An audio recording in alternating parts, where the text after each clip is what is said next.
Thank you, Bob. I guess I didn't realize it. I was just sitting there thinking it was this Sunday 14 years ago that I first stood in this pulpit at Glendale United Methodist Church. And when we moved into the community, we saw baseball games going on every place.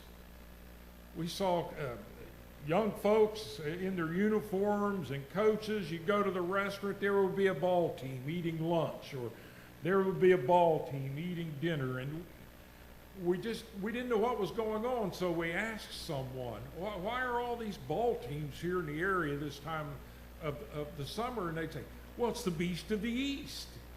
Well, I had no idea what the Beast of the East was, but I do now. And coming up through Glendale this morning, about 8:30, I came to the church. There was a ball game getting ready to start there on the field at John Marshall. Kind of ironic that I brought a baseball with me this morning, and find out we've got a Virginia Tech baseball player with us today as well. As a kid growing up, I loved to play baseball. I absolutely loved it. And many summer evenings were spent in the backyard with my father and my grandfather with a baseball in my hand. My grandfather played ball as a youth and as an adult. You see, he grew up in the coal camps of West Virginia. And every coal camp in West Virginia fielded a baseball team. And some of these guys were pretty doggone good. And they played baseball for a while, and then an argument would arise, and they'd fight for a while. And then they'd go back to playing baseball again. When I started playing baseball, there were no T-ball teams or anything like that to really begin developing in the skills in the little kids. Never heard of T-ball till my grandson started playing T-ball. You started out in the backyard, and then you graduated to the Little League, just as I did. I played for the FOP Colts in Fairmont. I played center field, and I could cover a lot of ground. Even for a little leaguer, I could cover a lot of ground, and had a pretty good arm. I could put the ball in play. And I continued to play center field through Little League and Babe Ruth League and even into Pony League. Played Pony League ball. Center field. I love to play center field. But my dad and my granddad got it in their heads that I should pursue, as the Apostle Paul calls it, one of the greater gifts. Thus began the excruciating hours in the backyard practicing pitching, one of the greater gifts. Something that I had no desire to do. Gone was the fun of chasing fly balls and fielding grounders and passing in the backyard. It was evening after evening after evening pitching. My granddad and my dad had it in their hearts that I was going to be a pitcher.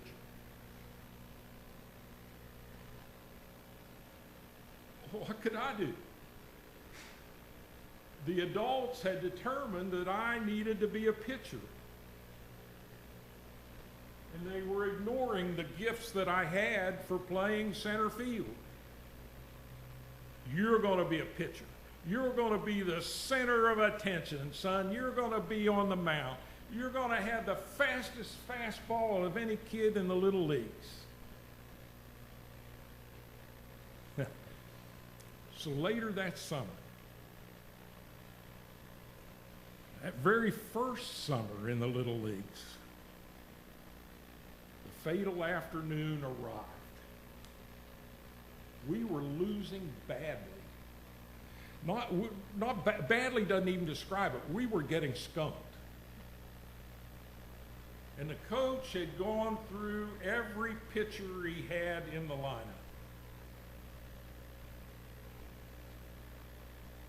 Finally, he shouted out, "Is there anyone else who can pitch?" There it was. Those fatal words. And my next door neighbor and my best friend, John Downs, shouted out from the dugout, "Morrison can pitch." And the coach looked out at center field, and I see this. So I come up to the mound, and coach hands me the ball, and his parting words were, "Go get him." And that's exactly what I did. I went into my windup, and that first pitch left my hands, and thunk. And the batter falls to the ground holding his leg.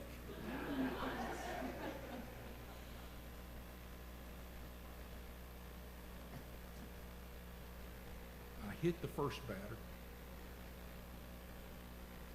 and I walked the next three.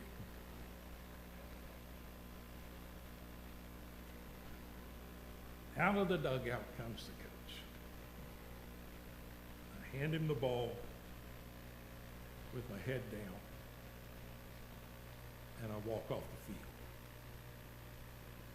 It was the most embarrassing moment of my young life. I can laugh at it now, and see the lessons in it.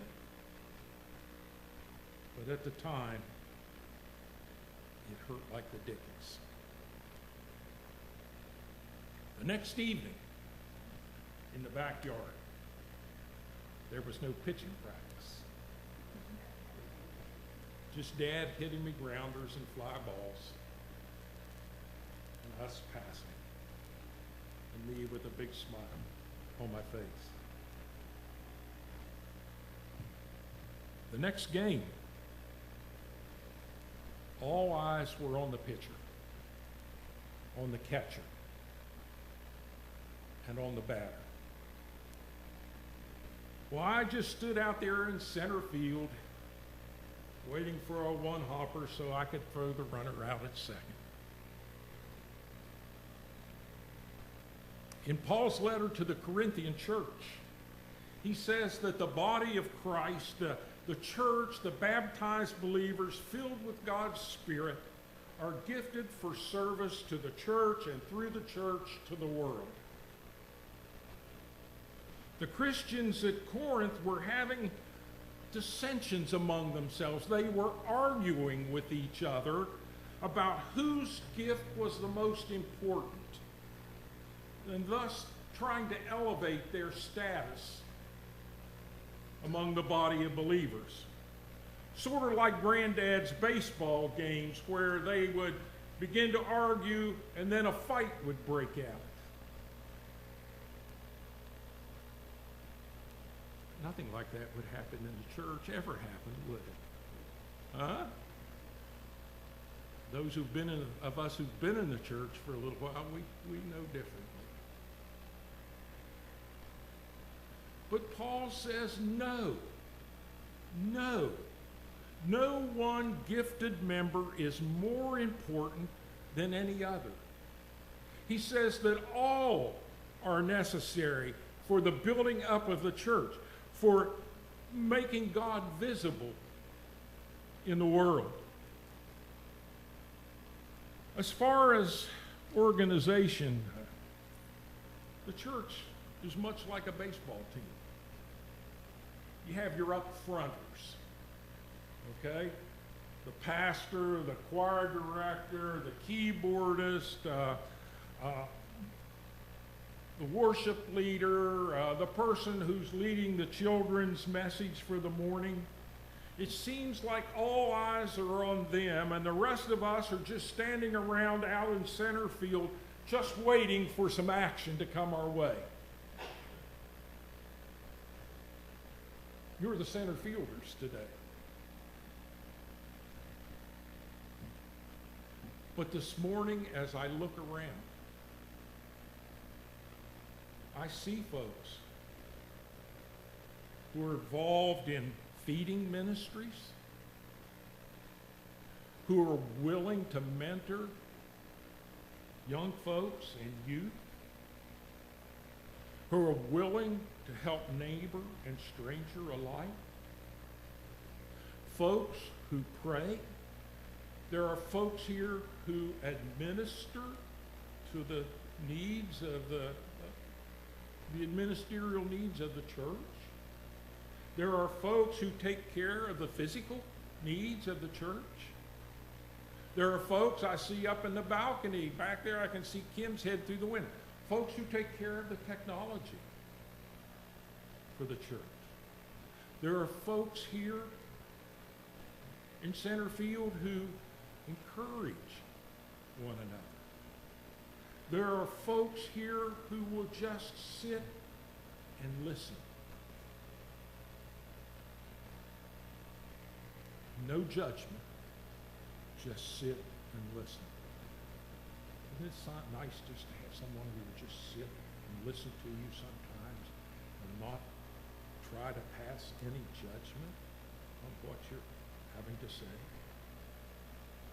And there are folks here this morning who are going to pull off vacation Bible school tomorrow and the rest of this week. All of you, all of us are vital, a vital part of the team, making Christ visible in the world.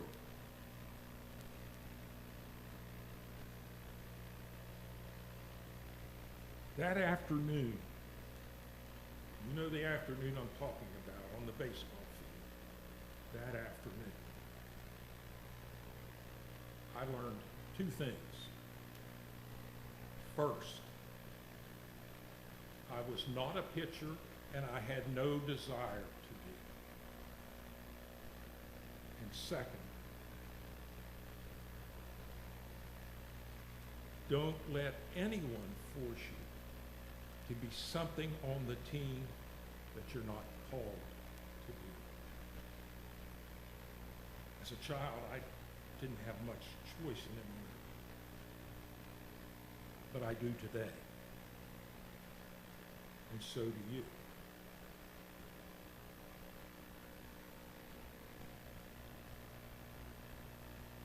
But know this. If God has called you to be a part of the team, God will equip you for your position and for your spiritual well-being. Don't say no.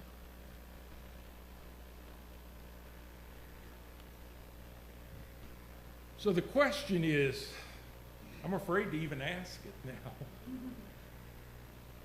Is there anyone here this morning who can pitch? I was afraid of that. I was afraid to ask that, young man. His hand went up like this. Well, God bless you.